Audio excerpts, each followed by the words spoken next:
Não se atreva. 50 dia. Não sei. Porto Alegre. Nós chegamos na hora de esculhambar já. Bate-papo, a gente fala sobre assuntos variados e tudo mais toda semana. Sem compromisso nenhum com a verdade, mas sem fake news.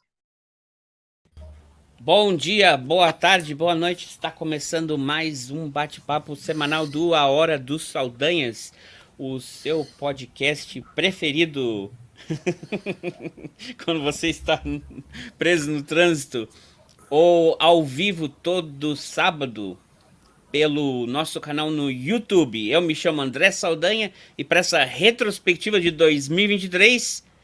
temos aqui, como sempre, o colega Ivo e trouxemos aí o nosso amigo Thiago Duarte. Boa tarde, Thiago. Salve, salve, André. Salve, salve, Ivo. Bora falar aí dessa retrospectiva. Bora aí, colega Ivo. Deixa sua boa tarde aí para o nosso público. Boa tarde. Agora há pouco tomei um susto me dando conta que 2023 realmente está acabando. O ano foi longo e cheio de emoções. Então, e a gente vai fazer um pequeno balanço aqui do que ocorreu no ano. Não é aquela retrospectiva, né, padrão, sabe? Que a gente vai pelo campo da crítica política na base da ironia, né? Eu separei um quadro aqui que a gente ficou debatendo a semana inteira, como é que a gente ia chamar essa premiação. Se chamava o prêmio burro do ano, prêmio... eleito burro do ano. O Thiago falou o prêmio obtuso, né? Prêmio obtuso, vários outros aí que a gente tava, e a gente não chegou ainda a um. Menos capacitado. Menos capacitado de inteligência. Não sei se a gente arranca com esse, ou vocês querem tocar algum tema principal. Troféu, joguei meu voto no lixo. Troféu bateria. Seria mais a pena se tivesse pagado 20 centavos depois. Opa, Vocês querem começar com algum tema ou a gente começa jogando um videozinho aí pra... Joga um videozinho para esquentar, mas o Thiago é o convidado aqui neste canal. Quem manda é o convidado. A gente só buzina aqui. Hein, Thiago? Quer começar com um videozinho ou quer falar alguma coisa antes? Uma coisa rápida, então. O Ivo comentou que 2023 foi um ano longo, né? Já que a gente vai falar de retrospectiva dos fatos políticos e tal. Não sei se vocês têm essa mesma impressão, mas a mesma impressão que a gente teve de que foram 4 anos longos, os que passaram, a desordem era tanta, a bagunça era tanta, o governo era tão ruim, que um ano desse governo parece que já faz bastante tempo. Eu mesmo tenho a impressão que a gente nem teve o outro governo, né? Tamanho já foram os avanços, a calmaria institucional no Brasil.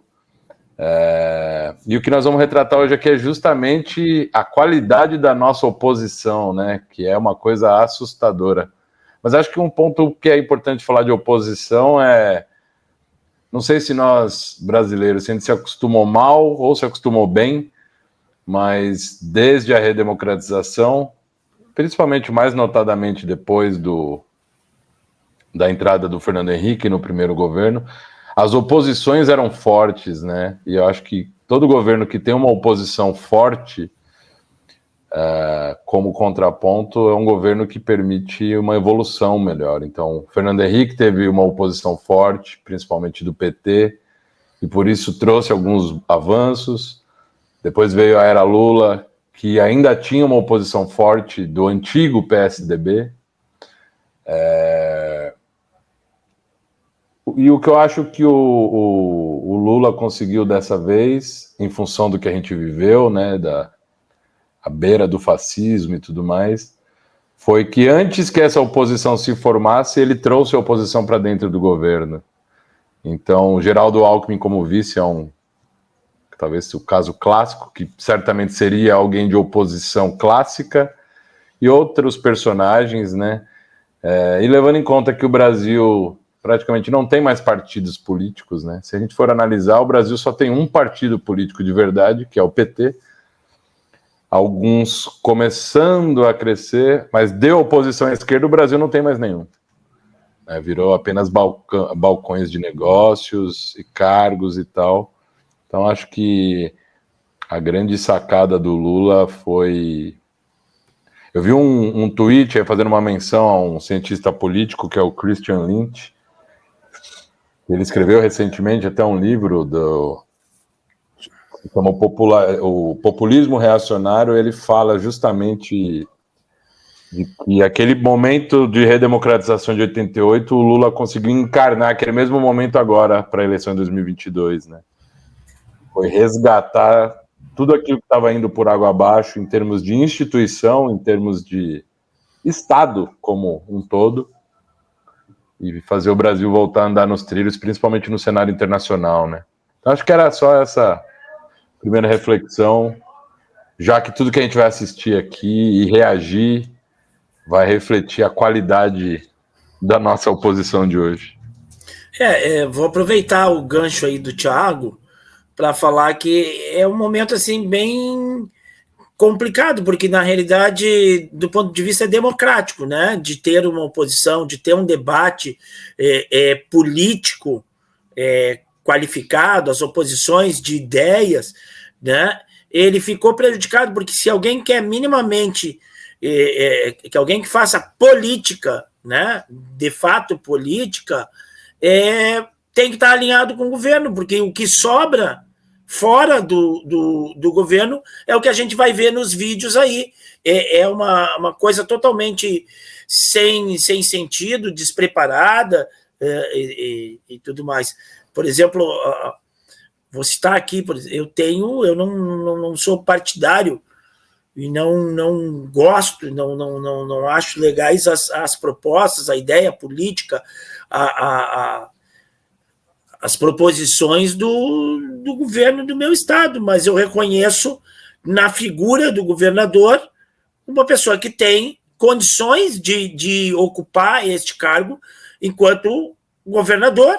Ele age como uma pessoa que está imbuída daquele cargo. E o que a gente tinha antes e elegeu para o nosso Congresso na esteira da disputa eleitoral passada é um monte de gente que não tem a mínima condição de exercer nenhum mandato, né? Porque as pessoas não sabem nem o que estão fazendo ali, né? Vivem no mundo da fantasia. O pior parlamento da história, né? Com certeza. Não. Da história, com certeza. Vem tipo assim, estão batendo recorde, né? Eu já achava que em 2014 a gente tinha o pior parlamento da história. E de lá para cá só piorou, né? Só piorou. Agora ele chega a ser bizarro, patético. Tem figuras patéticas que se fantasiam para estar lá dentro. Não. Vai lá um videozinho. Não, porque isso eu comentei isso no episódio de novembro com o Diego e o Djalma, que a gente tem como a palavra conflito, né, ou confronto, como uma palavra negativa. Mas, no sentido construtivo da democracia, ela é importante. Você não tem um conflito, você não tem avanço. Você não tem contra o que tentar melhorar, contra o que se esforçar. Então, faz parte da democracia ter uma oposição crítica e construtiva, né? Na democracia do meu país, do meu reino, existe até o gabinete, o Shadow Cabinet, mas não é o que teve no governo passado, que era o que eles quiseram chamar de um gabinete sombra. Não, é um gabinete com pasta, com verba, que ele faz uma contraposição e uma fiscalização do outro gabinete, que seria o equivalente ao ministério. Então você vai ter o Ministério do Trabalho do governo e você vai ter um Ministério do Trabalho da oposição, que, claro, não é que um vai mandar mais que o outro. Não vai ter dois ministérios para regular, mas aquele Ministério da Oposição, ele vai fiscalizar o Ministério do governo, da situação, e vai fazer proposições para melhorias. E o que a gente vê no Brasil é que é o show do horror. Porque o pessoal é contra qualquer proposta, e tem essas comissão parlamentar que ficam chamando o ministro para fazerem recorte na internet e usam dinheiro público para viajar para fora para falar mal do Brasil e contra o interesse do Brasil. Então, quer dizer, não fazem nada trabalhando e ainda trabalham contra o país. Então, esse é o grande problema do parlamento atual. E que algumas figuras aí vão aparecer aqui nesse pequeno corte. Tem muitos, não deu tempo de cortar todos. Foram alguns aí que a gente debateu antes e que talvez chamaram mais atenção. A gente tem uns aí que às vezes se destacam pelo o erro de português, o erro de fala, né? Uma pessoa que formação acadêmica de juiz deveria ter uma melhor escrita, mas a gente já sabe desde quando ele escreveu um processo lá atrás que já não era grandes coisas, né? Então não deu tempo desse entrar.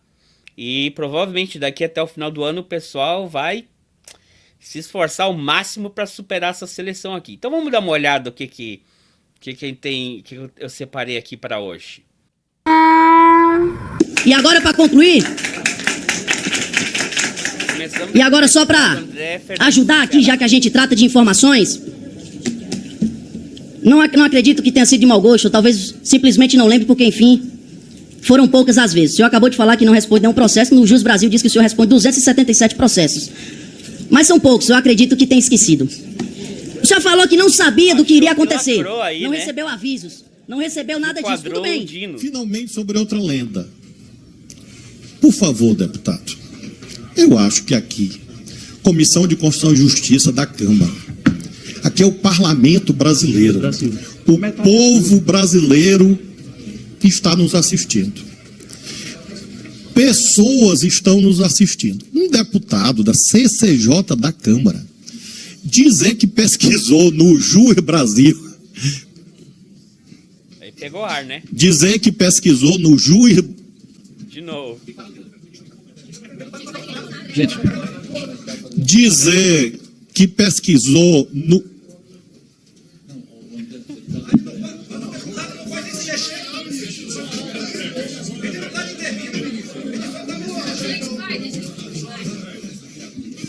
Dizer que pesquisou no Jus Brasil.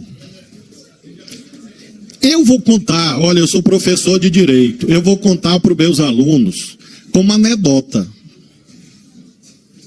como piada. O senhor acaba de entrar no meu livro de memórias. O Jus Brasil, deputado, quando bota o nome, não aparece os nomes de quem responde a processo. Aparece o nome de quem pediu direito de resposta na justiça. Aparece o nome de quem foi requerido num pedido de resposta. Aparece o nome de quem registrou a candidatura. Aparece o nome de quem se prestou contas à Justiça Eleitoral. Aparece o nome de quem foi testemunha num processo. E a estas alturas, deputado, dizer com base no Jus Brasil que eu respondo a 277 processos. Essa risada do fundo não é editada, viu? Era alguém ali, e não acho que deve ser o Campelli. Era alguém que começou a rir e vazou no microfone, e que não aguentou. Se insere mais ou menos no mesmo continente mental de quem acha que a Terra é plana. Mais ou menos. É um piadista. E claro que olhando nos seus olhos, eu vejo que o senhor sabe que a Terra é redonda. Então, deputado, assim como o senhor sabe que a Terra é redonda, nunca mais repita essa mentira, essa fake news dos 277. Deputado, eu estou lhe tratando com respeito. Que humilhação. Por favor, me trate com respeito, tá bom? O Jus Brasil é este registro. E por que eu peço ao senhor para nunca mais repetir isso? Porque o senhor está propagando uma mentira e o senhor fez um juramento. E se o senhor não honra o seu juramento, eu honro o meu. Então, se o senhor insistir nessa mentira, Não tem questão de ordem, não pode interromper, senhor presidente. Tem que ler o Código de Disciplina, tem que ler o regimento, tem que ler a Constituição. Não sabe quem pesquisar no Jus Brasil quer pedir questão de ordem, senhor presidente. 74. Não tem questão de ordem. Qual o artigo para levantar questão?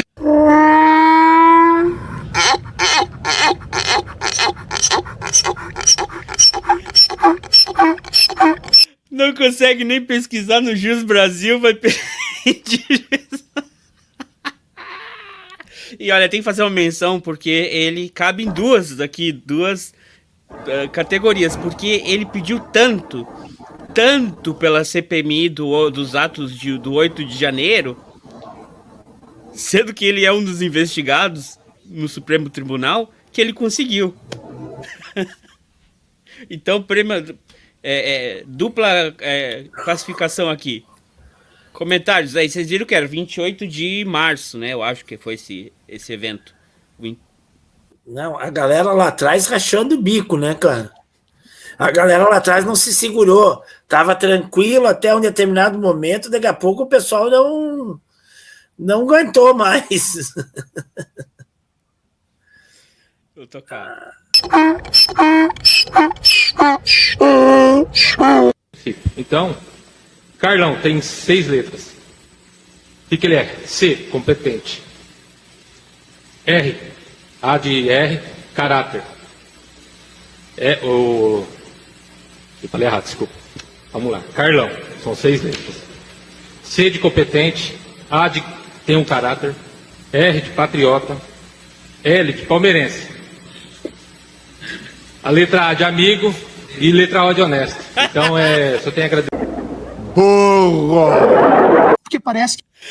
Ô, Thiago, tu que é palmeirense, L de palmeirense? Não, nem que eu fosse palmeirense.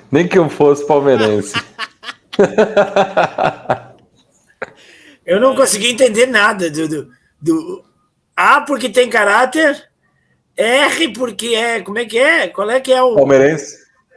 Não, o L. Patriota. O L. Ah, não, é o L. R o L de patriota. R de patriota e o L de palmeirense. E o O de honesto. Tá certo. Não, para aí. Vocês também... Não, esse não ganha. Esse não ganha o troféu, porque ele pode... Esta fala... letras que tem. Esta fala cai num concurso de lógica. Porque as letras não são as iniciais. Vejam bem. E o O de honesto cai na última letra da palavra honesto. Termina com O, assim como patriota tá no meio, o R está no meio do patriota, e o L de palmeirense, ele está deslocado, né? Porque o cara, essa lógica dele se inverteu, porque Não o L está na primeira sílaba. Porque o C, ele falou C de caráter. O A de caráter. C de competente, foi o único que ele acertou. Comentou. A de caráter. A de caráter, é a segunda, tá bem. O patriota, o R tá na terceira, mas o palmeirense deveria estar na quarta, né? O patriota tá na quarta. O R tá na quarta. É verdade. E o palmeirense, então, aí ele errou na lógica. Então nós podemos dizer assim, que ele errou foi na lógica. Ele quis fazer um problema de lógica, mas não conseguiu. O O de honesto ficou lá no fim, foi a última letra, tá na última letra da palavra honesto. Vamos. Muito bem. E aí também vamos ver aqui, não só no âmbito político, a gente viu deputados, a gente viu um vereador, agora a gente vai ver um juiz defendendo um caso, né, os casos, avisando que para quem não conhece aqui, advogado. A gente tem um episódio com o Thiago e com o Diego, a gente logo que teve, assim que passou o 8 de janeiro, a gente debatendo se aqui, onde é que enquadrava como terrorismo ou como vandalismo. Então, na descrição do episódio vai estar aí essa participação do Thiago e outras também. E a gente está segurando para fazer assim, um apanhado da CPMI, da CPI, lá para quando completar um ano dos atos, ano que vem. Mas esse aqui te chamou atenção porque começou já o julgamento desses depredadores aí, e um advogado fazendo a defesa no Supremo Tribunal. Pode repetir a palavra, colega? A palavra é depedraram. Depredaram? Depredaram. Tinha falado tão bonitinho, colega. Depredadores. Depredaram. Depredadores. Ah, tá. Não, porque eu sei de uma pessoa que não consegue. Min fala correto. Eu imaginei que se falava correto. E é uma pessoa que quase honrou o nome do prêmio. Quase foi, né? O prêmio Sérgio Fernando, não é isso? Ah, é verdade, a gente quase chamou de prêmio Sérgio Fernando, mas o prêmio Sérgio Fernando tem que ser uma menção ao português apenas. Vamos ver se a gente separa aí um episódio só de 2023, né? Porque senão... Assassinando a língua portuguesa. Vamos lá. Que estão sendo usados como diz o Pequeno Príncipe, os fins justificam os meios e podemos passar por cima de todos. Maquiavel, os fins justificam os meios. É patético e medíocre. Eu repito, é patético e medíocre que um advogado suba à tribuna do Supremo Tribunal Federal com um discurso de ódio, um discurso para postar depois nas redes sociais que veio aqui agredir o Supremo Tribunal Federal, talvez pretendendo ser vereador do seu município no ano que vem. Não analisou nada porque o advogado preparou um discursinho para postar em redes sociais. Isso é muito triste.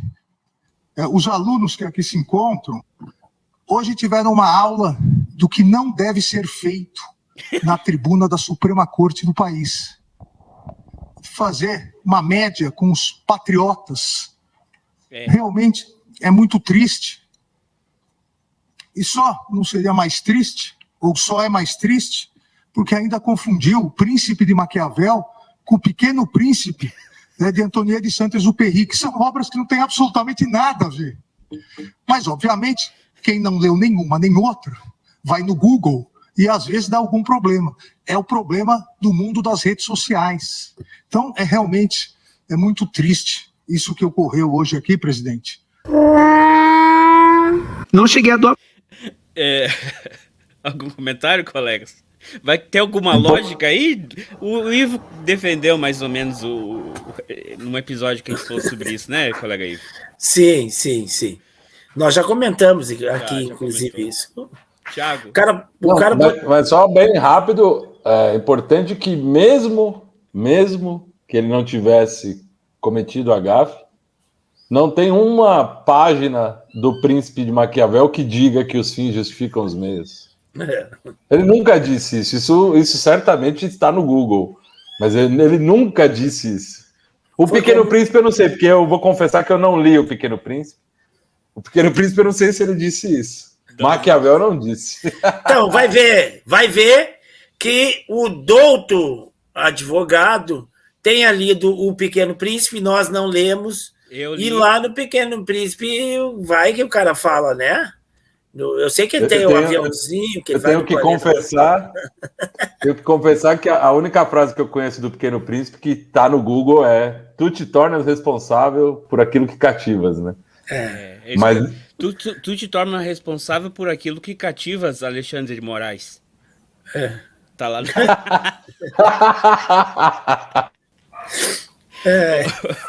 Não,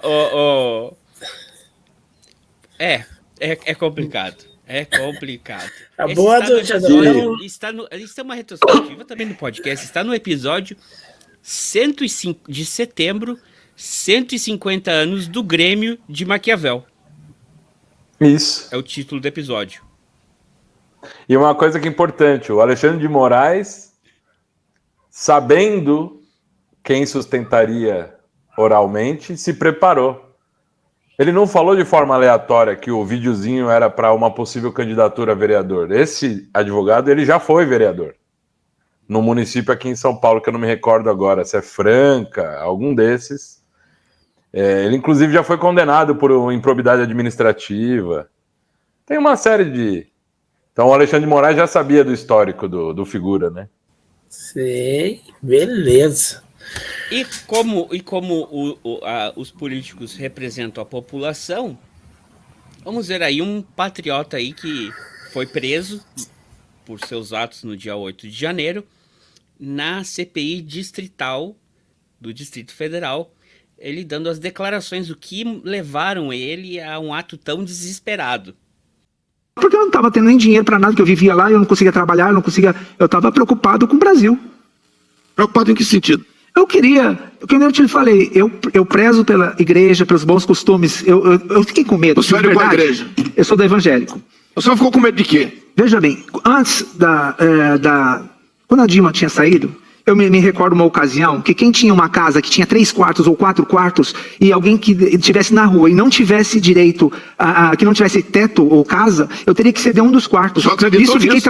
Eu fiquei traumatizado com isso. Isso me chocou, senhor. Você deve ter chegado num grau de... Sim, a televisão ela faz isso. A televisão, ela faz com que a gente... Alguma pessoa... A televisão me deixou burro demais. Maravilhoso. Ela faz com que a gente... Alguma pessoa que tomaram e invadiram o quarto dele para tirar ele de casa? Como, senhor? O senhor está dizendo que ficou com medo de ter que entregar um quarto da sua casa. Tem notícia de alguma pessoa que teve que sair? Não, porque a Dilma saiu. Não, o senhor tem notícia disso? Agora, nesse momento... Que a Dilma ficou 8 anos no governo. 8 anos não, ficou 6 anos. 5 anos. Sim. O Lula ficou 8. Sim, eu votei nele, inclusive. Eu votei nele, viu? Alguma casa foi tomada? Não, senhor. Quer Mas dizer, a mídia... A pregação chegou a tal ponto do senhor acreditar que ia ter que repartir o seu barraco. Sim, senhor. Assim como a pregação de tudo, que nós estamos aqui agora. Tá bom. Isso que é... Senhor Santinho. Burro demais. E esse ainda tem, nesse dia ainda tem outras pérolas dele, como... Mas você assinou essa declaração aqui? Ele falou, pois é. Mas é que quando eu assinei a declaração, o deputado nota que eu estou usando óculos agora. Eu estava sem os óculos. A Chico falou assim, escuta, quando você assina, o delegado lê para você antes. Tava surdo também.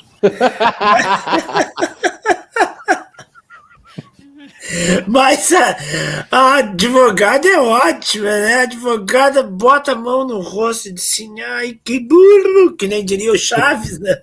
Assim, putz, é difícil ganhar dinheiro no Brasil trabalhando. Ela deve ter pensado. Ela deve ter pensado isso. Pô, tô tentando fazer um trabalho honesto aqui, mas não dá, né? Ai, que loucura. Concluir, essa é mais recente. O governador do Amazonas, reeleito governador do Amazonas, e por incrível que pareça, com tudo que aconteceu em Manaus durante a pandemia, e no Amazonas, ele conseguiu se reeleger. E o que ele ia propor durante a COP28, né, que é mais ou menos como se a reunião dos veganos fosse tratada dentro de uma churrascaria, mas não vamos entrar nesse tópico aqui muito sensível, mas vamos ver o que ele se propunha a fazer quando ele chegasse lá na COP28. Com a Amazon, que é uma grande empresa do Jeff Bezos, com o objetivo de fechar parceria. A Amazon usa o nome do Amazonas, usa o nome da Amazônia. Quanto é que a gente ganha por isso? A gente quer saber. Esse é um dos questionamentos que a gente vai fazer lá na COP. Muito obrigado, governador do Amazonas, Wilson Lima. Burro, burro, burro.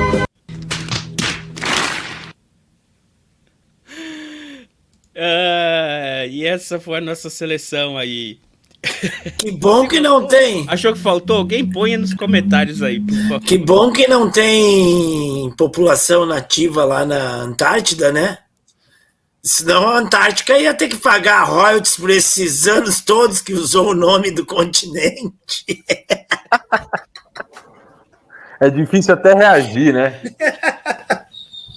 Que loucura, rapaz. Mas não deu muito certo, viu? Já não deu certo para ele, porque quando ele apresentou essa proposta, os advogados de Heródoto já estavam esperando para acionar o governador do Amazonas, porque ele está usando um termo que foi cunhado pelo Heródoto na saga, na épica das Amazonas. Jeff Bezos não quis pagar. Muquirana. Por isso que o cara é bilionário, porque é muquirana, não quis pagar nada. Deu uma Amazon Prime pra ele. O que vocês acham? Podia, né? O Jeff Bezos podia, assim, só de palhaçada, dizer, eu vou te dar um Amazon Prime aí pra ti, sem cobrar nada aí, vitalício, que nem a Netflix fez com o Cenoura Bravanel lá. Uma coisa é importante aqui. No primeiro vídeo do Flávio Dino, né? O Lula indicou agora o Flávio Dino para ministro do STF, e aí o gado todo, os bolsonaristas e tal, estão lá. Como? Que absurdo! No fundo, eles deram graças a Deus. Porque eles não vão mais precisar convocar o Flávio Dino como ministro da Justiça para falar, porque esse que o André colocou foi a primeira reunião. Primeira convocação que ele participou. Tem uma infinidade. Tem uma com aquele senador Marcos Duval, que ele fala dos Vingadores. Então, assim, o Flávio Dino tem um festival de como constranger pessoas despreparadas, para dizer o mínimo. Então, no fundo, agora eles vão ficar livres disso, né?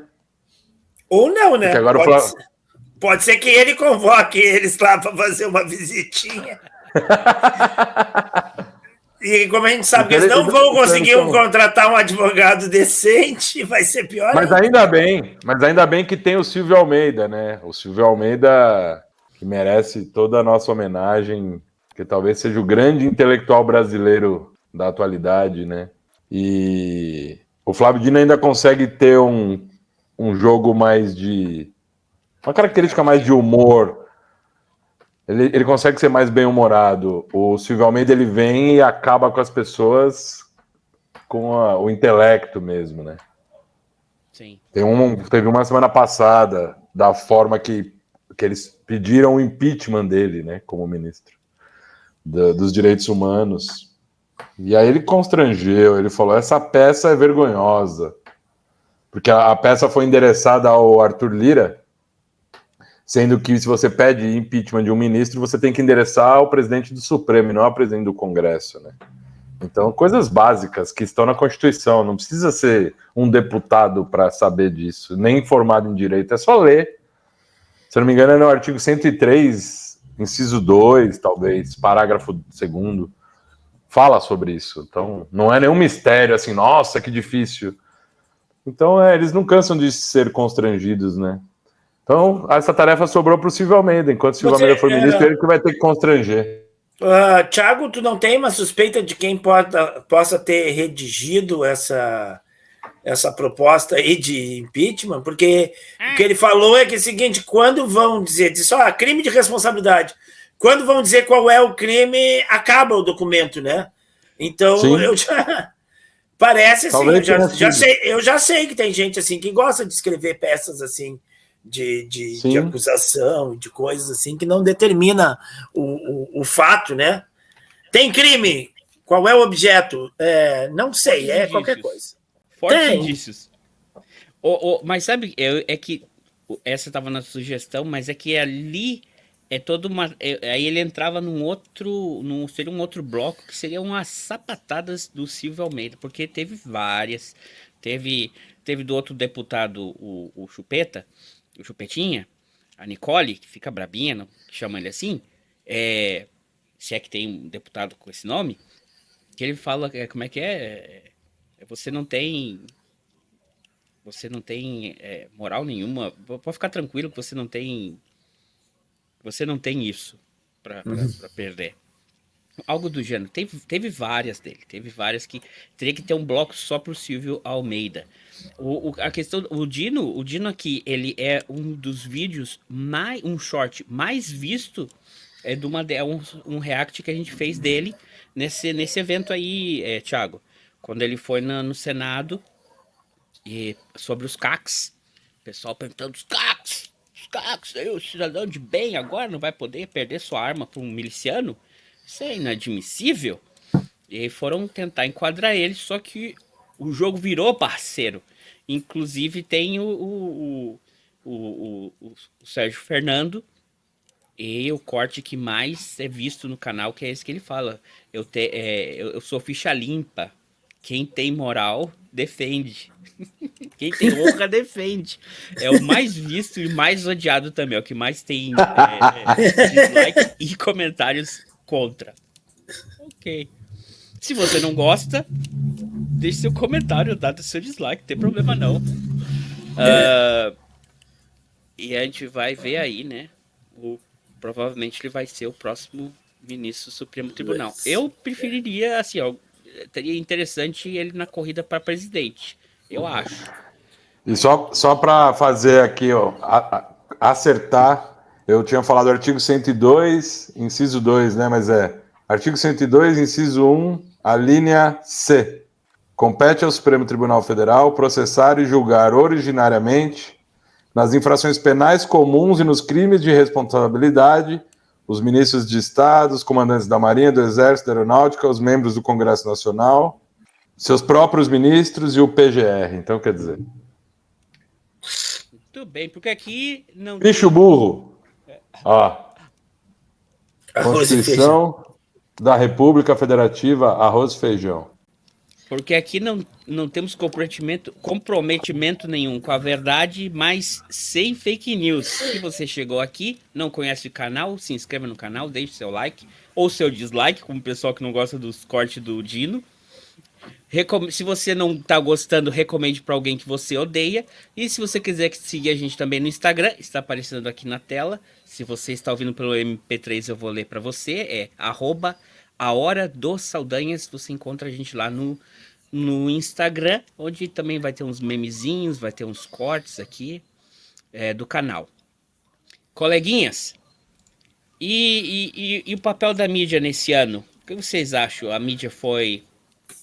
Também a gente falou, ó, a gente não tem oposição, a oposição, essa oposição não é nem cirandeira, né? É mais crecheira, parece uma creche de crianças com problemas de comportamento e social, né? Não se adequam ali ao ambiente que eles estão.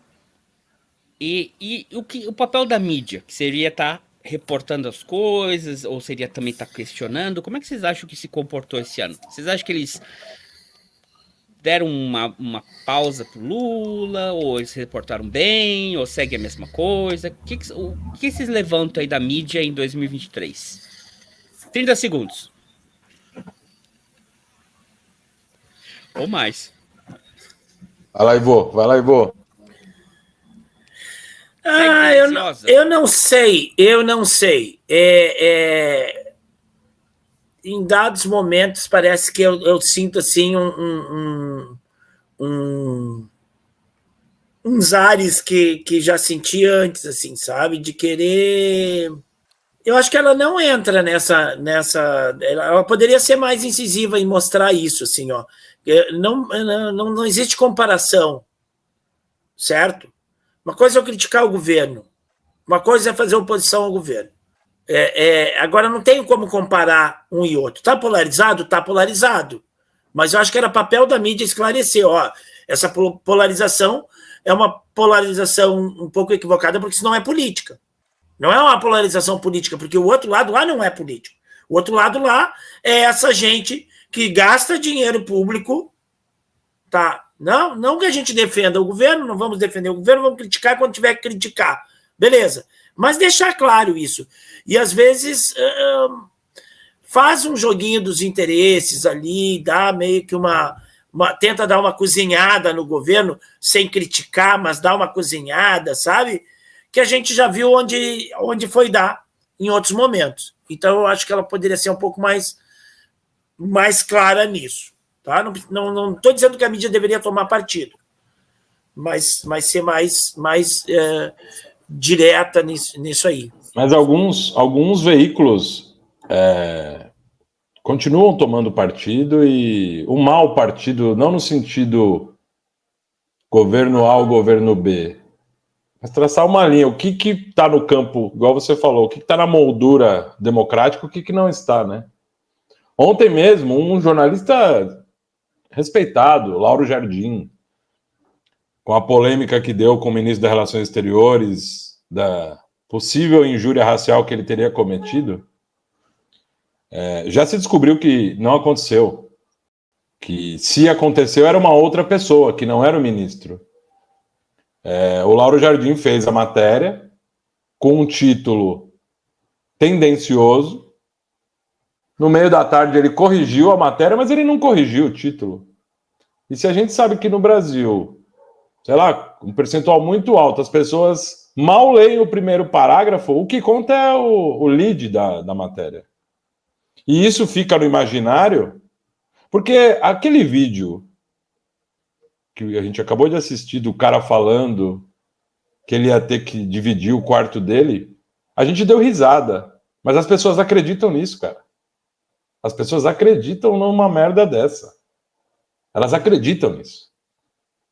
E o acreditar em coisas que não existem fazem elas a fazer coisas que não deveriam existir. Né? Então, a mídia ela pode fazer o papel que ela quiser, mas eu acho que a única coisa que ela não pode fazer é falsear os fatos. Então, que se reconheça os avanços desse governo, independente se ela é a favor ou contra. Que o Brasil hoje está vivendo uma normalidade democrática e institucional e recuperando o respeito internacional. Saiu ontem os números da exportação mundial e o Brasil é disparado o que mais cresceu em exportação entre todas as potências. O Brasil cresceu mais que os Estados Unidos, o Brasil cresceu mais que a China, o Brasil cresceu mais que o Vietnã. Forças que são gigantes em exportação. É mérito do agronegócio, mas também é mérito de como voltaram a enxergar o Brasil. Hoje o Brasil é recebido novamente por todas as grandes figuras do mundo. Então, com raras exceções, sem contar a mídia independente, a mídia tradicional, são raras exceções que têm feito um trabalho, eu diria, honesto, sabe? Até na Globo News, que acho que melhorou bastante, andou, acho que liberando seus jornalistas a falar o que realmente pensam e não seguir uma linha editorial. Mas, no geral, principalmente aqui em São Paulo, continua a mesma coisa. E é muito mais rígido com o governo Lula do que era com o Bolsonaro. Muito mais. Muito mais. O que é bom. Mas é o que o Ivo falou. Por que não era rígido antes? Aquilo que tinha antes era qualquer coisa. Né? Então... mas vamos ver aí o que o André preparou pra gente. Não, verdade.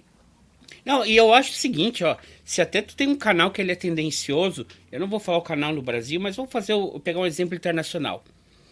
A Fox, nos Estados Unidos, não é? Você sabe que ela é republicana e ela é de direita, extrema direita. Não é? Então você já sabe, eu vou deixar de ver uma notícia, às vezes eu vou querer ver uma notícia por ali, mas eu já sei o viés que tá vindo, sabe? Então eu entendo, eu consigo ter o meu filtro. A CNN, ela é uma ela é um centrão nos Estados Unidos. Ela é bem um centrão. E é o centrão reacinha. Né? Tem essa. Então, você vai tendo as mídias, você vai entendendo. Mas, sabe, eu assisto muito a France 24, né? Que ela é francesa. Ela já tem uma tendência mais, assim, a direitos humanos, um pezinho de esquerda, mas centro-esquerda, sabe? Então, às vezes, que eu vejo que eles puxam para um lado que eu sei que está sendo uma pauta, né? Então, você saber, eu acho que é o seguinte, se você sabe as cores, você já sabe como regular o teu filtro, né? Agora, se tem essa... Eu tô aqui, tô lá, ou tu é 100% neutro, ou tu mostra o teu lado de uma vez. Aí tem um canal aqui que ele tá com esse pezinho, um pé no inferno e um pé no céu, e não se define muito ainda, o que tá... é meio irritante. Apesar de que eu gosto muito Eu gosto muito de manhã, quando eu chego aqui no trabalho, eu assisto a CNN Brasil. Tem uma âncora que ela é gaúcha, ela é de Canoas, muito linda, inteligente, gremista também, claro, né, como deveria ser. E ela é muito bem-humorada, eu gosto do programa dela de manhã. Mas tem um pessoal aí na CNN que eu fiz um corte aqui da Raquel Landim, porque eu acho que se você está entrevistando alguém, especialmente se é ao vivo, se querer lacrar em cima da pessoa ao vivo ou bater boca, fica feio. Eu separei 3 cortes aqui dela desse ano, tá? Vamos dar uma olhada. A perguntar isso para o senhor, em que ele diz, né, que queria o Moro. Mas a minha dúvida é o seguinte: o senhor diz então que havia uma armação entre o... Só para contextualizar aqui, isso foi lá quando o Lula deu uma entrevista para o canal dele, o 247, falando que como ele era chateado com o pessoal da Lava Jato, e na mesma semana saiu uma investigação que estava sendo feita do PCC, que o PCC estava, né, planejando sequestrar ou atacar promotores, juízes e o ex-juiz Sérgio Moro.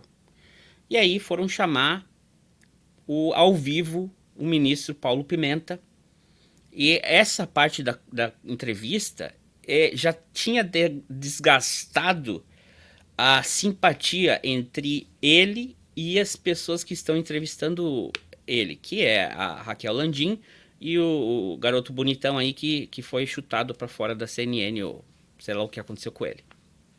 Então, ele já foi chutado da Jovem Pan, agora da CNN. Então, as coisas já não estavam muito bem. E ali a Raquel começou a provocar mais ainda o ministro. Eu não concordo a forma como ele responde ela, mas é que as coisas aqui já tinham chegado num nível, sabe? Então, vamos ver. Moro e a juíza, é o que o senhor está dizendo quando o senhor mostra essa linha do tempo para o senhor, só que a investigação, a operação, ela nunca é colocada na rua só pela juíza. Você tem uma série de policiais federais envolvidos, Ministério Público envolvido.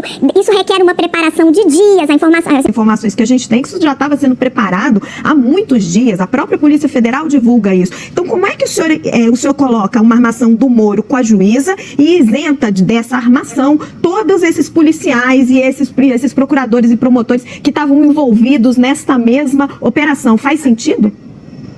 O senhor é jornalista? Sim, formada. Pela Universidade de São Paulo.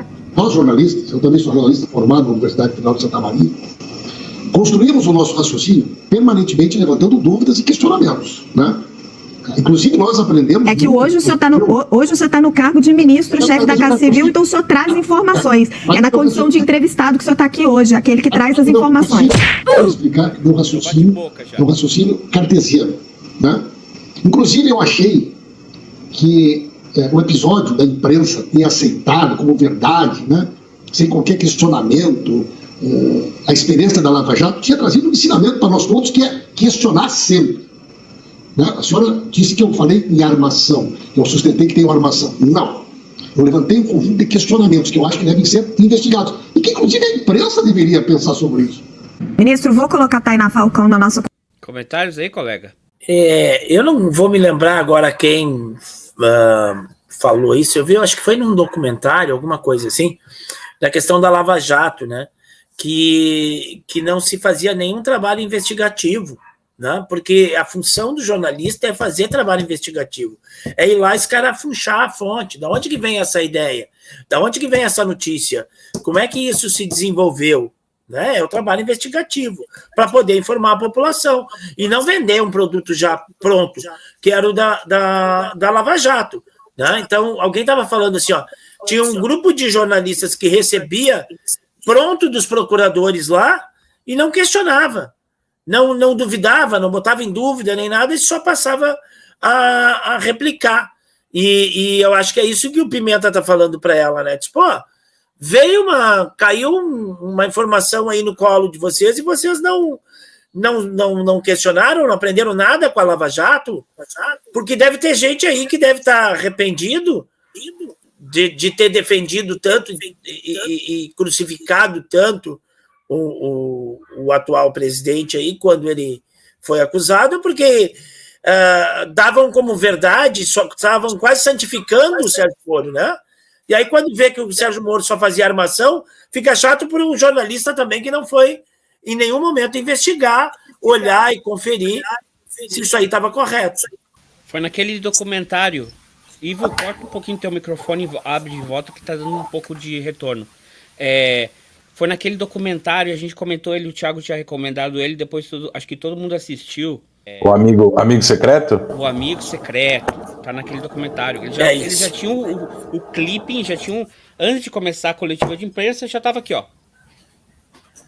E aí o pessoal só... Mas mais do que isso... Copy-paste, Ctrl-C, Ctrl-V.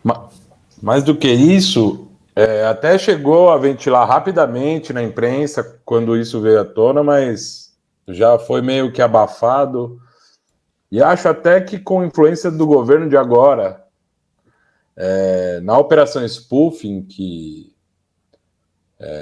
resgatou todo o material que o hacker teve acesso, alguns vazamentos deram partes de mensagens de que muitos jornalistas, e aí aqui eu não vou falar nome de nenhum, mas que já saiu por aí, receberam dinheiro para isso.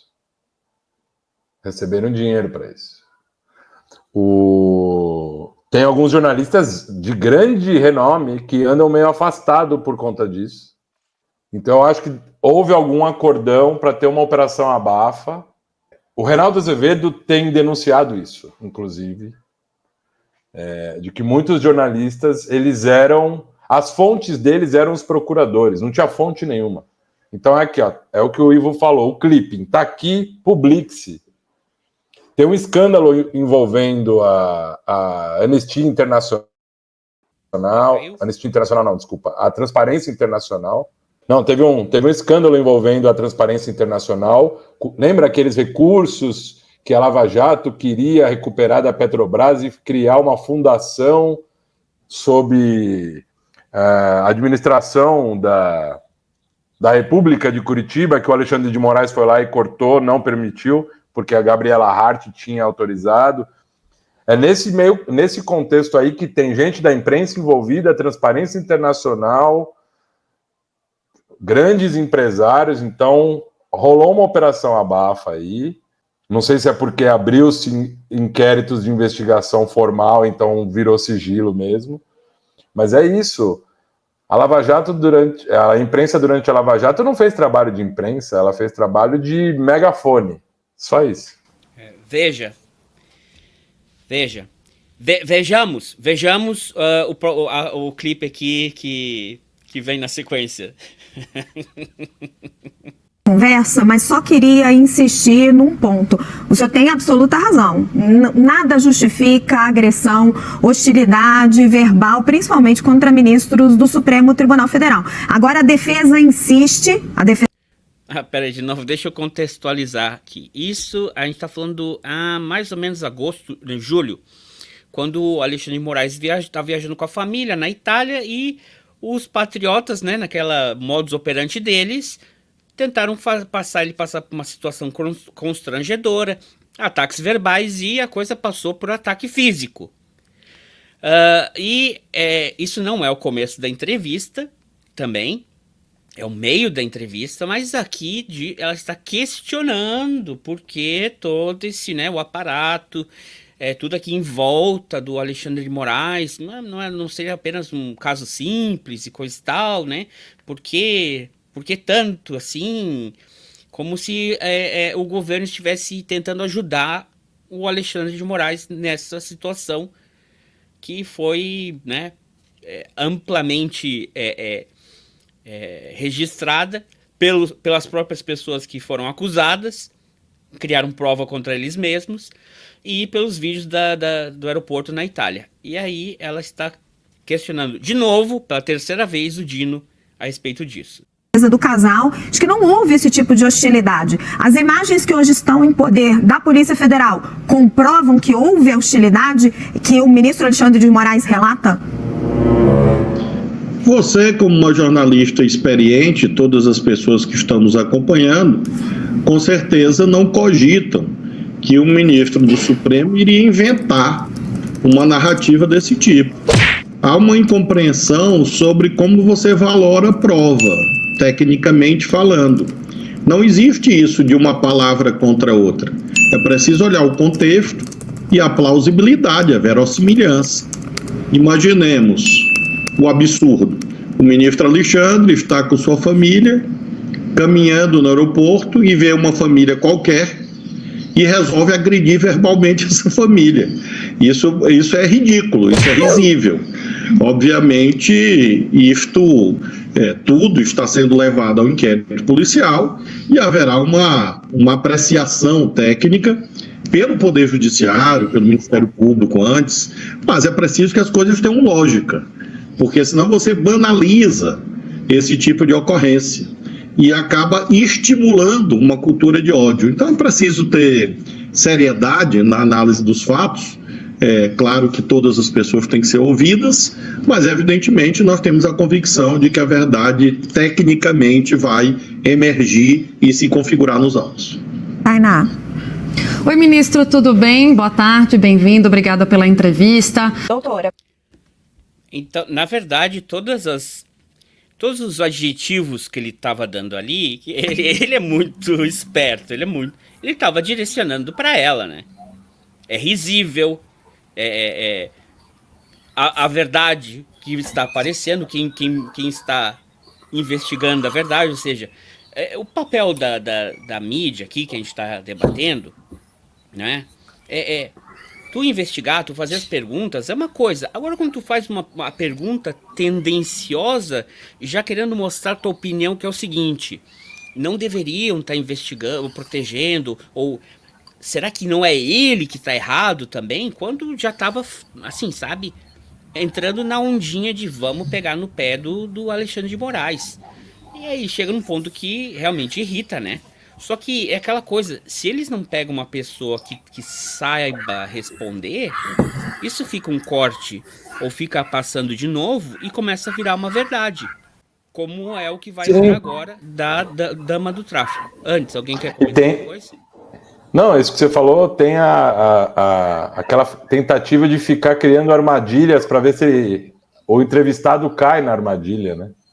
E aí, voltando naquilo que o Ivo estava falando do papel da imprensa nesse processo todo, a gente tem visto recentemente, hoje o senador que era juiz, ele não precisa de muitas armadilhas para ele cair em todas, né?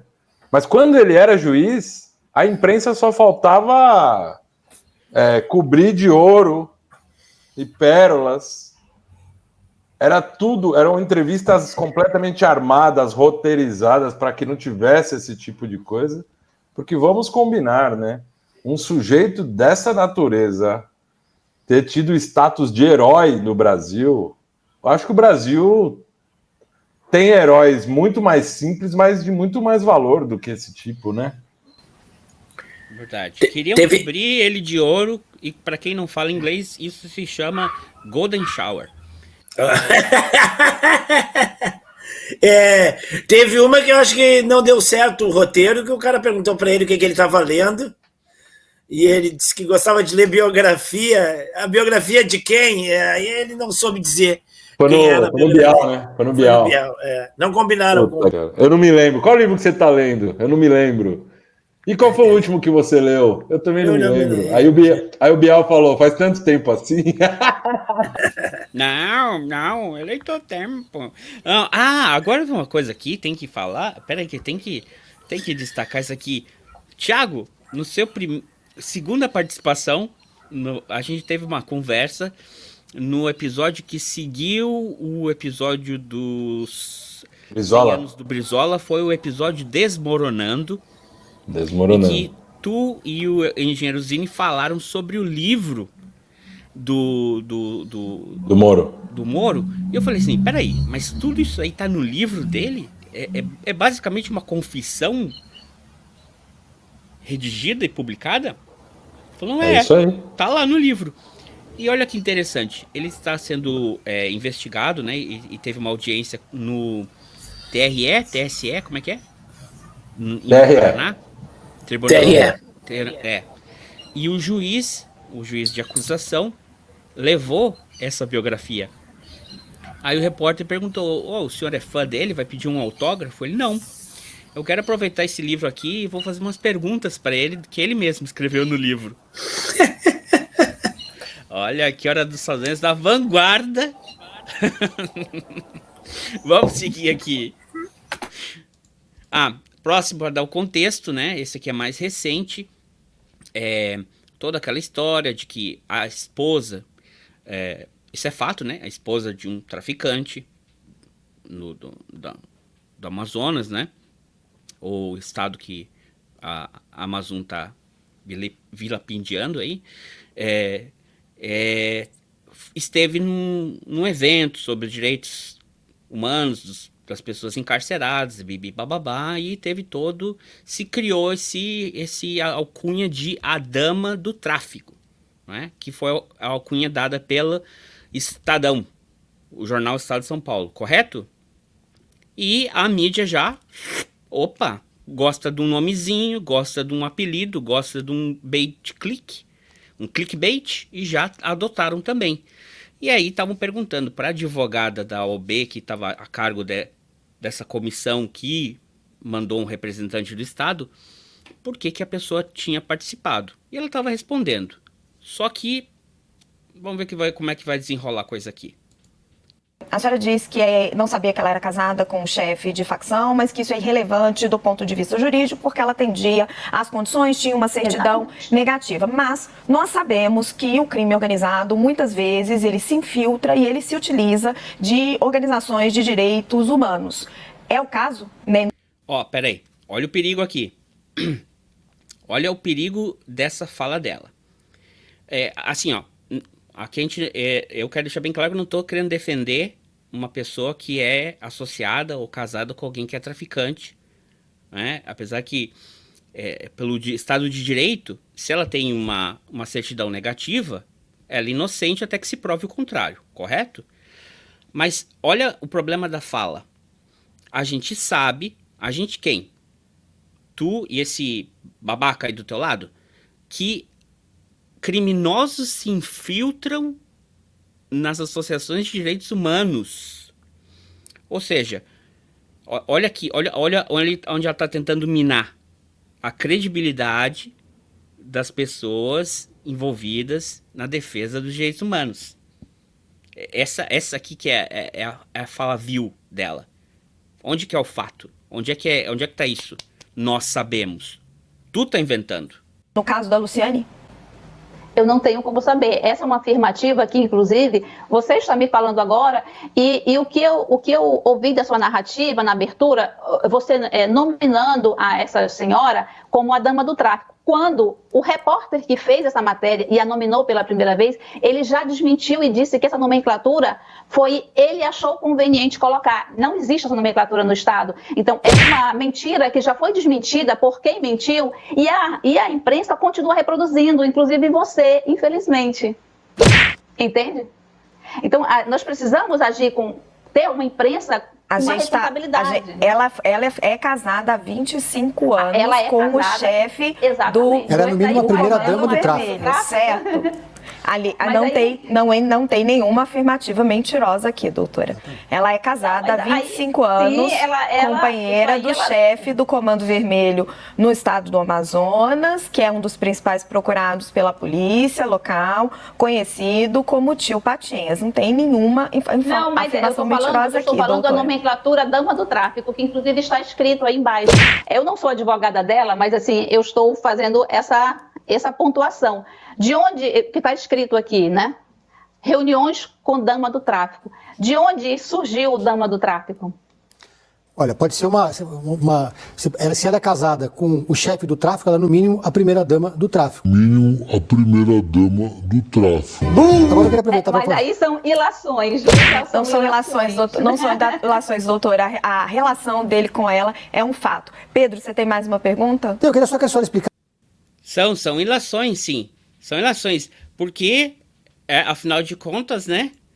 Ela é casada, ela é no mínimo, como diz Pedro Babaca, no mínimo ela é a primeira dama, né? No mínimo, porque existe esse termo, né? Você é a Cláudia, ela é a primeira dama da supervisão do seu colégio lá, colega Ivo. Não é assim que funciona? A tua esposa é casada há tantos anos, ela, no mínimo, ela é primeira dama do teu colégio, mesmo que ela não trabalhe lá, né? Mas tu trabalha lá. Então isso faz dela a primeira dama do teu colégio, sabia disso? É isso aí. E é uma ilação. É o fato que ela é casada com um cara? É. Ela é inocente? Até que se prove o contrário, é. Né? Não que... Isso aí foi uma grande pataquada. Né? Sim. Mas essa questão ali, ó, já estão... eles já estão empichando, né? Já estão impugnando, não, mas já estão colocando o rótulo na pessoa que ela é uma traficante também. Mas como vocês colocam assim, como se ela fosse traficante, aí dá papel para dá razão para ela processar eles, né? Agora vocês colocam esse termo que não é um crime, a primeira dama do tráfico.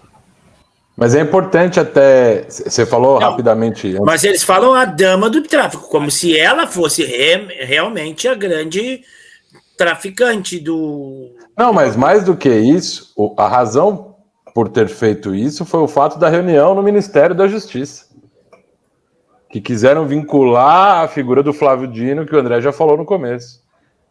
Como se o Flávio Dino tivesse recebido ela. Ele não recebeu. As pessoas que fizeram essa reunião foram afastadas, inclusive. E foi uma matéria, como o André falou no começo, foi uma matéria que apareceu no Estadão completamente tendenciosa, que foi desmentida no dia seguinte. Teve um direito de resposta publicado. Eu penso sempre assim, quando um jornal, qualquer veículo, uma revista ou uma televisão publica um direito de resposta, é porque a falta foi muito grave. Né? Não é, não, ele conseguiu um direito de resposta. Não, é porque é muito grave o que foi feito antes, né?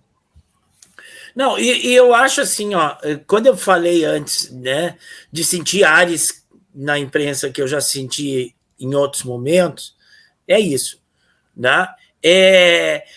Você alimentar, botar lenha numa fogueira ali, que na realidade não interessa a ninguém que ela cresça.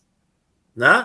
Tu tem uma parte da população que foi iludida, enganada por discurso de ódio e por fake news, certo?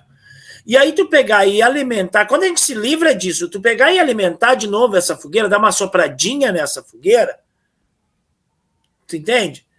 E ficar repercutindo isso, né? No mínimo um jornalista inteligente e tudo mais, e parasse para pensar e dizer assim, a mulher foi lá indicada pelo governo do estado dentro de uma comissão, porque ela representava uma determinada ONG. Tá? Ninguém foi levantar a ficha corrida da mulher para saber se ela foi indicada como membro de uma comissão, porque ela fazia parte de uma ONG, pelo governo do estado lá, e foi participar de uma reunião. Não é que se puxar a ficha dela, né? Não, e o tema negativa.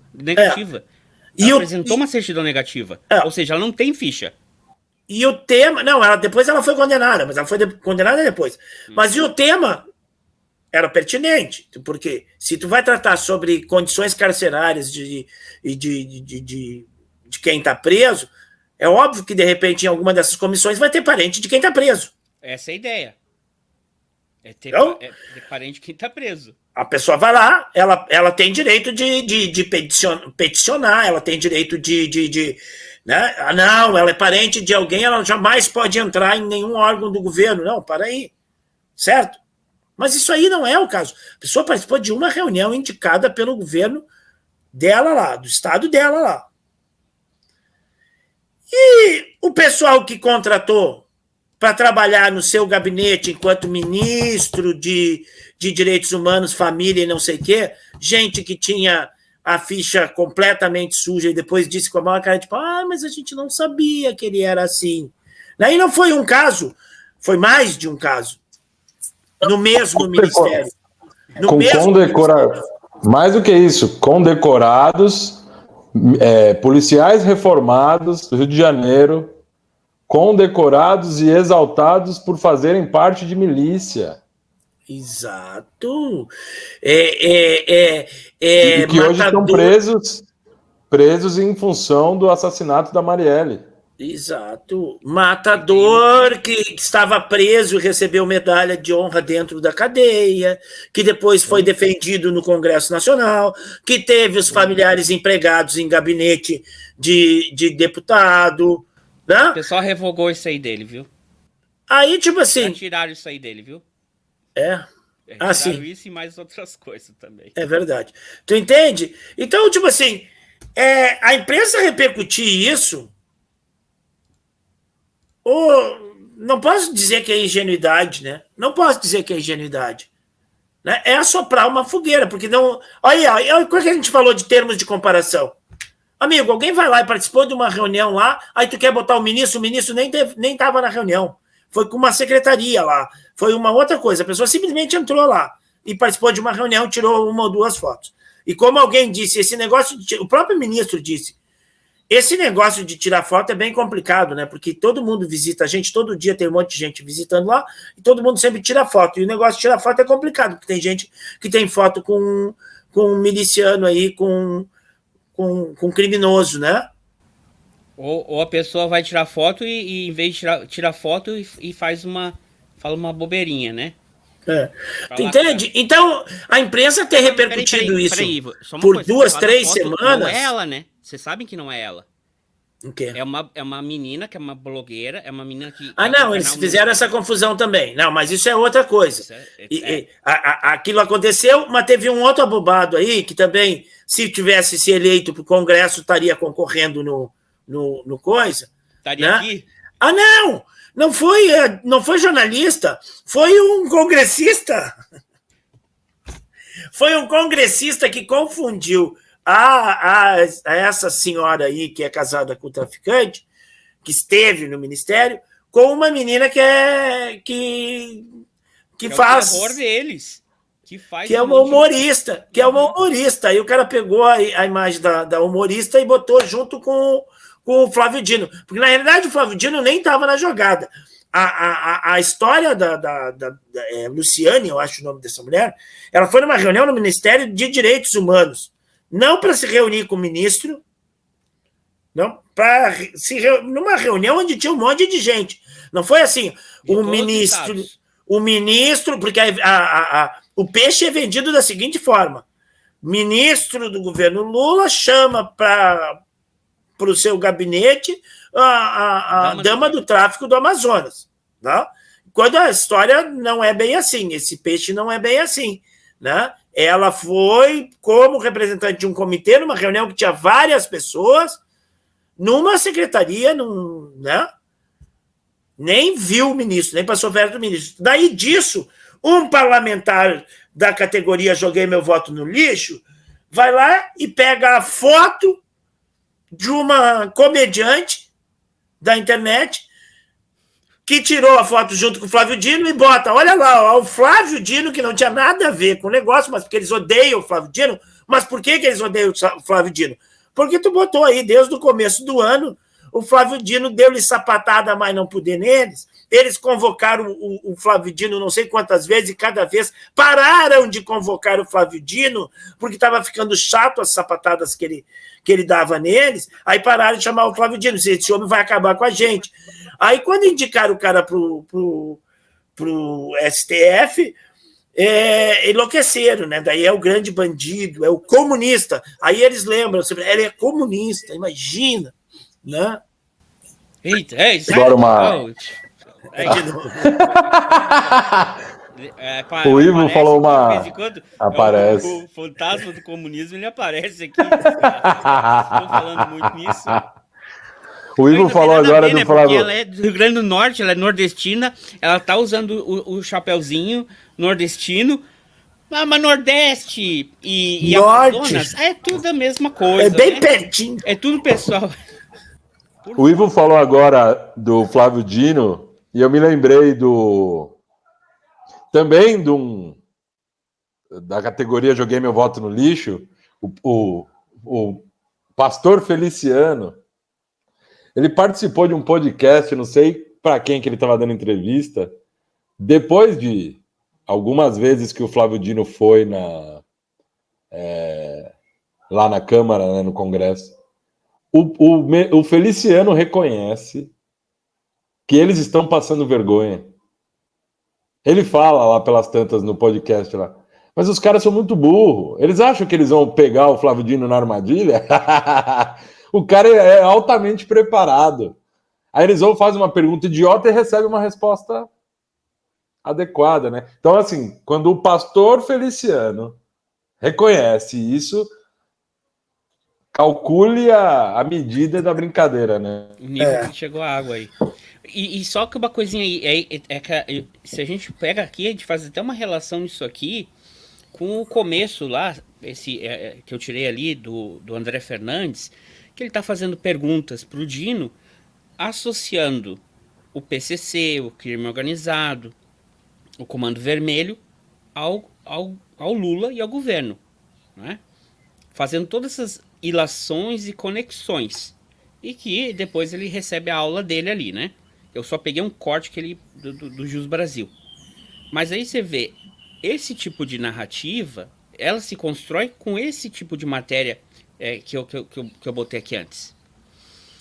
Associando o crime ao governo, porque lá na frente ele fala, mas teve uma vez que o governo pagou para a dama do tráfico e até ter uma reunião com eles. Como que não tem gente envolvida aí? E olha outra coisinha ali, outra pitada de veneno que está envolvida ali que eu falei. Existem criminosos, que eu estou parafraseando a ideia que está tentando ser embutida ali. A ideia perversa. Existem pessoas infiltradas nos direitos humanos que são criminosos. Ou seja, aí te volta com aquilo do governo passado. Direitos humanos é isso aqui, né? Quer dizer, meus direitos humanos é um cacetete. Quer dizer, para que direitos humanos? Se o direitos humanos já está infiltrado com criminoso. Esse é o tipo de pensamento que esse tipo de jornalismo sensacionalista e barato acaba vendendo. E ele é perigoso. Ele é muito perigoso. Então fica aí a dica, pessoal. Porque é mais uma coisa que se põe pecha, né? Direitos humanos é uma coisa que foi colocada pecha, né? E aí, na pecha, tu desconsidera tudo que seja direitos humanos, tudo, para pensar só em proteção de bandido. Né? Então, eles vendem a ideia de que direitos humanos se resume à proteção de bandido. Né? É para ver se o bandido está passando bem na cadeia ou não. E não é. Direitos humanos uma extensão.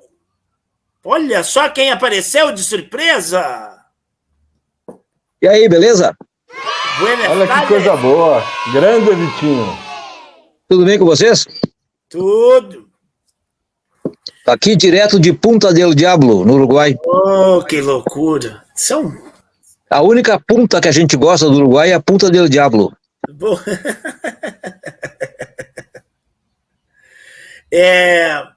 Só para concluir o raciocínio ali, né? Então, já vem isso não vem de agora, tá? E não vem do governo passado. E essa ideia de direitos humanos, de colocar essa pecha em direitos humanos como algo ruim, como algo negativo, né? E aí o contraponto seria direitos humanos para humanos direitos, uma coisa assim, extremamente reacionária.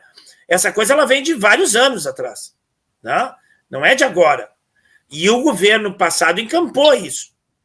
E aí, realmente, a fala da jornalista ali, ela é muito mau caráter nesse sentido. Porque, como eu disse, é um assoprão naquele braseiro ali. Né? É reerguer essa ideia. É relançar essa ideia. E no momento em que o ministro de Direitos Humanos, como o Thiago bem falou, que é um dos maiores intelectuais do Brasil, é severamente atacado o tempo inteiro. Muito bem, isso aí, Vitinho, você Buenas. tá aí diretamente do Uruguai aí, nosso correspondente internacional. Tá, eu posso até trazer esse tema aqui, já que tu entrou aqui. O que parece aqui, ó? Vamos falar aqui sobre...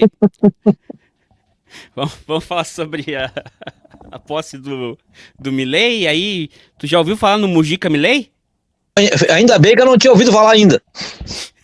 Ele está aí aparecendo na sua tela, ó.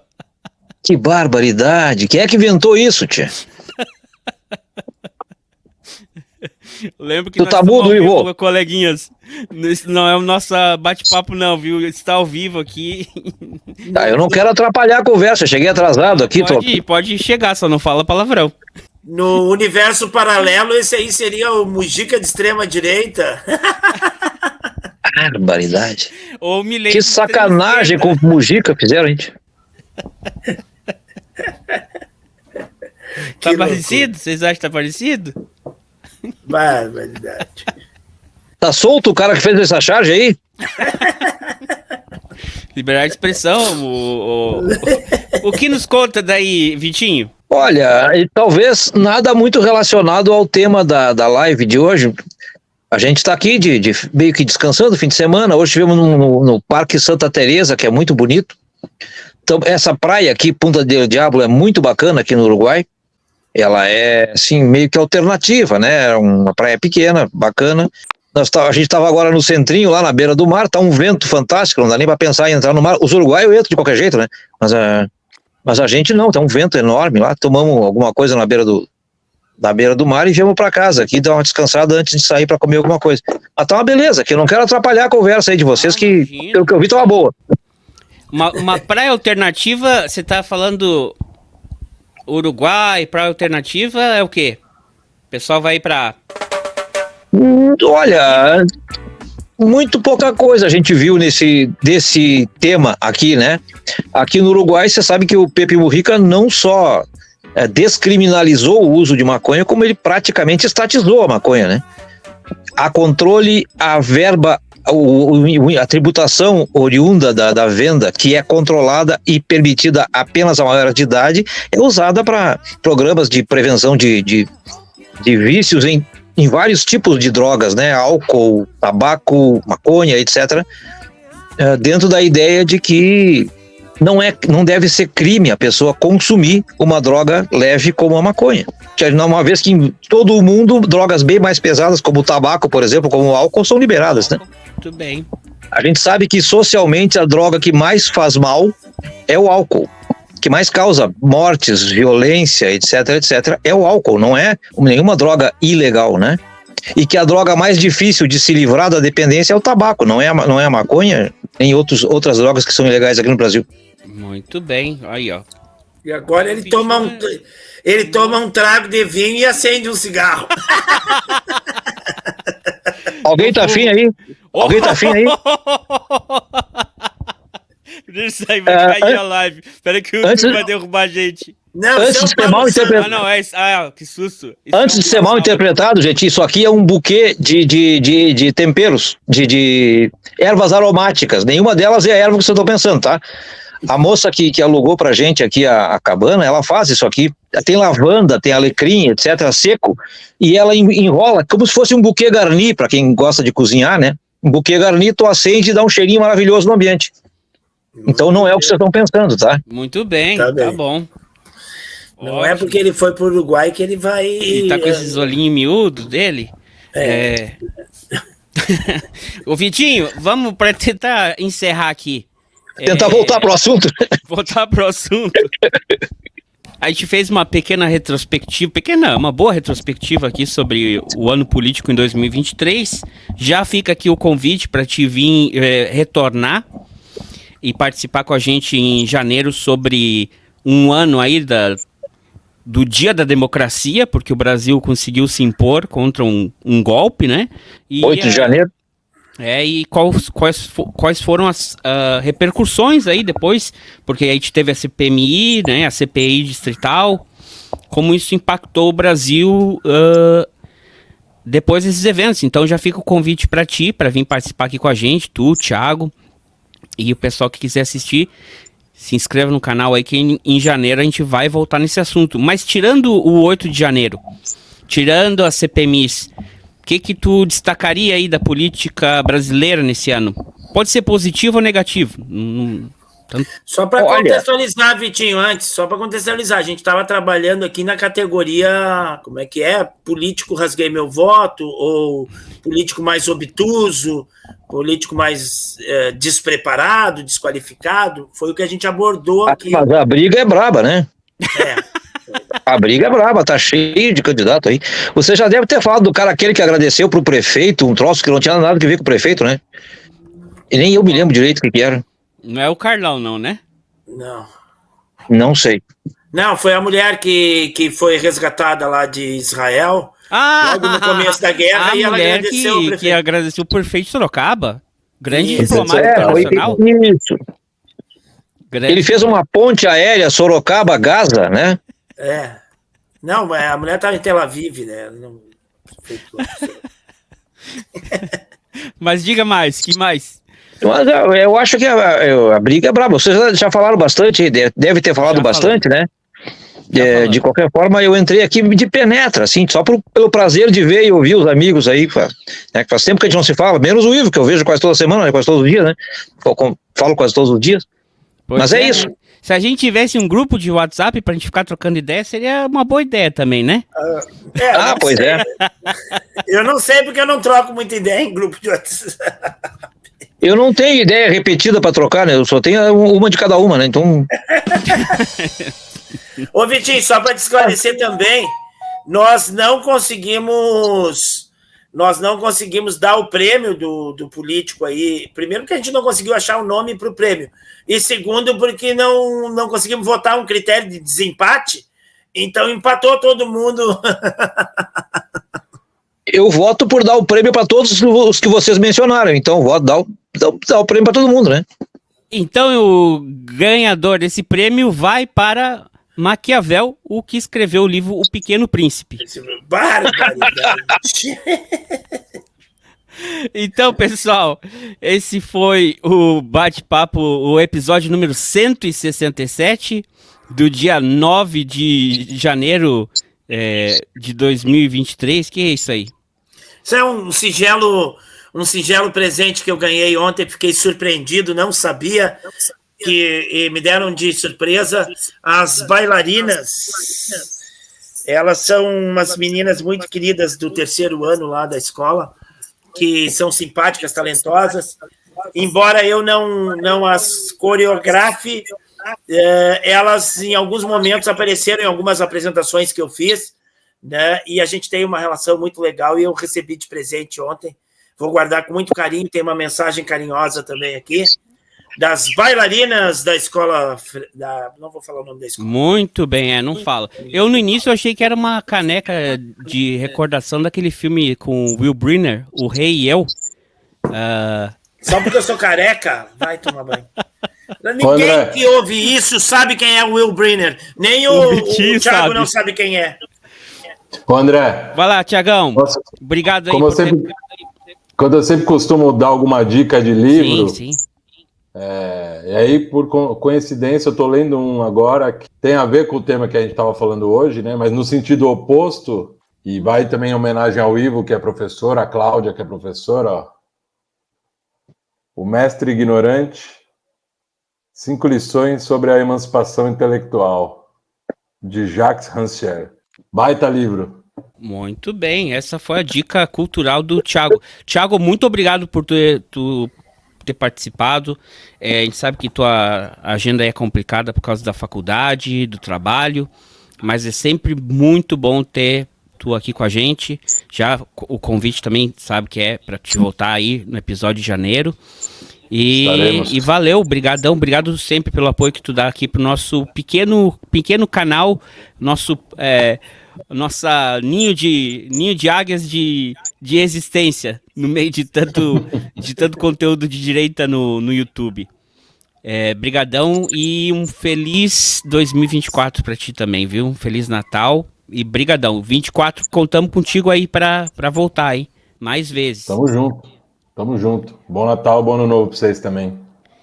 Vitinho, tu que chegou aqui por último, quer dar alguma recomendação de livro, de vinho? Sim, eu tô relendo a biografia do Marighella, do Mário Magalhães, é um baita de um livro, o trabalho dele fantástico. O Mário Magalhães é um baita de um jornalista, escritor, pesquisador. Tô relendo e tô gostando muito eu já tinha gostado quando li a primeira vez, então fica essa dica aí. Biografia do Marighella, do Mário Magalhães. A Simone disse que tem uma dica aqui, ela pode participar aí? Claro que pode. Então não, ela não quer que vire para ela o telefone, tá? Tá bom. Diz aí, meu amor. É o podcast Hora Americana. Hora Americana? É um podcast muito bacana, a gente veio ouvindo no carro quando viajou do Brasil para cá. É bem interessante. Ele, no caso, o episódio que a gente ouviu é sobre a história do Uruguai e as dicotomias do Uruguai com o regime democrático e o golpe, né, do Bordaberry no Uruguai. Bem interessante.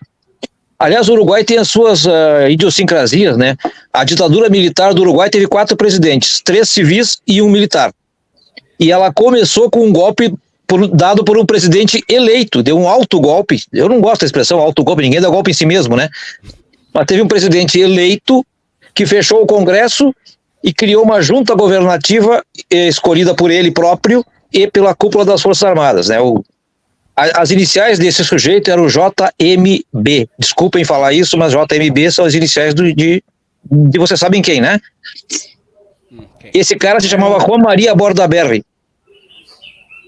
Então o Uruguai tem as suas idiosincrasias. A gente descobriu também nesse podcast que o Uruguai é o país latino mais laico, onde tem mais força a separação entre igreja e Estado. Os locais públicos de serviço público não têm símbolos religiosos, né? E isso já tem 100 anos. Isso foi fruto de um governante chamado Bage, não me lembro dos primeiros nomes dele, e ele foi tão importante que ele criou uma corrente política chamada bagismo no Uruguai, e que apesar de ser um liberal, não era um cara de esquerda nem nada, e essa corrente era virtualmente anticlerical, anti-mistura de igreja com Estado, e por isso que o Uruguai é um dos países mais laicos da América Latina. É bem interessante, esse podcast, A Hora Americana, que a Simone falou, tá aqui ela, caso alguém não tenha visto, é bem interessante, A Hora Americana. É bem legal, Uris, porque é um projeto de extensão universitária. Então, eles convidam professores de história para falar sobre os temas. É muito mesmo, muito legal. Recomendo. Ah, bem legal. Eu imagino que ela estava ouvindo A Hora dos Saldanhas, aí a próxima, aí foi A Hora Americana. Ok, pessoal. Pessoal, me lembrei de outro fato interessante, falando sobre isso. O México é um país muito religioso, a população do México é muito religiosa, né? Mas lá também é muito importante a questão do laicismo do Estado. E teve um episódio na história do México em que um presidente, cujo nome eu não vou me lembrar, ele sofreu ameaça de impeachment, porque ele recebeu a visita de um papa, e recebeu o papa no aeroporto e se ajoelhou e beijou a mão do papa. E foi objeto de impeachment, pela questão de ser um chefe de Estado soberano se ajoelhar e beijar a mão em sinal de submissão de outro chefe de Estado, no caso o Papa, que é o chefe do Vaticano, né, chefe de Estado do Vaticano. Não eleito, né, é vitalício, é a ditadura mais bem feita do mundo, né, que ele não é eleito, é vitalício e é chefe de Estado, né? E esse presidente do México publicamente apareceu na TV. Ele se ajoelhou, beijou a mão do Papa e quase que foi empichado pela questão de soberania e pela diferença que os mexicanos fazem entre Estado e religião, apesar de ser um povo muito religioso. Muito bem, então aqui o Vitinho entrou introduzindo muita cultura pra gente aqui no final do episódio, e fica aí também aquela pergunta, né, que parece um presidente que odeia um Papa do seu próprio país e venera a Margaret Thatcher? Um presidente argentino de extrema direita. Parece isso. Abraço, pessoal. Até semana que vem. Tchau, tchau. Valeu, pessoal. Grande abraço. Tchau.